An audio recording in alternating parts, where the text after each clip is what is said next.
Indonesia, dugaan dengan infeksi hepatitis akut misterius tercatat sebanyak 15 kasus hingga 10 Mei 2022.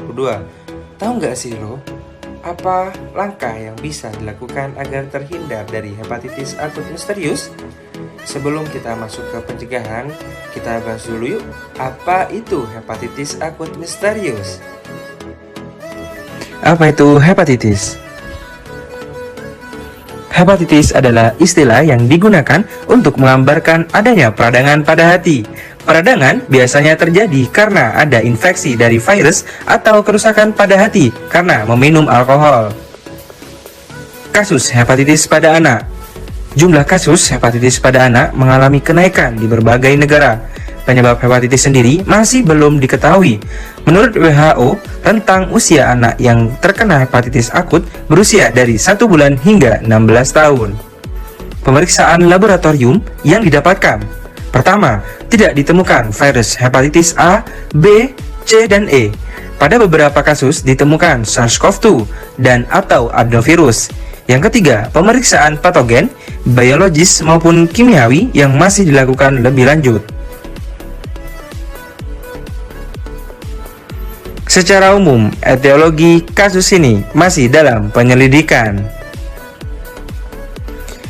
Jika menemukan anak-anak dengan gejala berikut, segera ke fasilitas layanan kesehatan terdekat. Adapun gejala dari hepatitis akut, yang pertama, penurunan kesadaran. Kedua, demam tinggi atau riwayat demam. Ketiga, perubahan warna urin yaitu gelap atau fesesnya pucat. Keempat, kulit dan bagian mata berwarna kuning.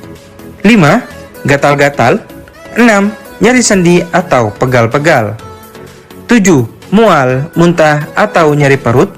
8. Lesu dan atau hilang nafsu makan. 9. Diare. Tanda-tanda dari hepatitis akut, yakni serum aspartate transaminase atau AST atau alanin transaminase lebih dari 500 unit per liter. Bagaimana sih cara terbaik untuk mencegah penyakit ini? Pertama, dengan menjaga kebersihan, sanitasi makanan dan minuman.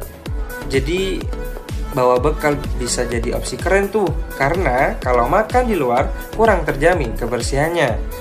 Kedua, dengan membawa alat makan dan minum pribadi. Hindari makan yang menggunakan alat makan umum. Yang ketiga, tetap terapkan protokol kesehatan COVID-19 seperti menggunakan masker dan rajin untuk mencuci tangan. Keempat, tangani segera kasus saluran cerna yang tidak wajar pada anak. Jadi, jika anak mengalami gangguan cerna dan tidak membaik setelah diberi obat yang dijual bebas, maka segera bawalah ke dokter. Sekian informasi dari saya. Semoga bermanfaat bagi kita semua. Sampai jumpa di edukasi lainnya.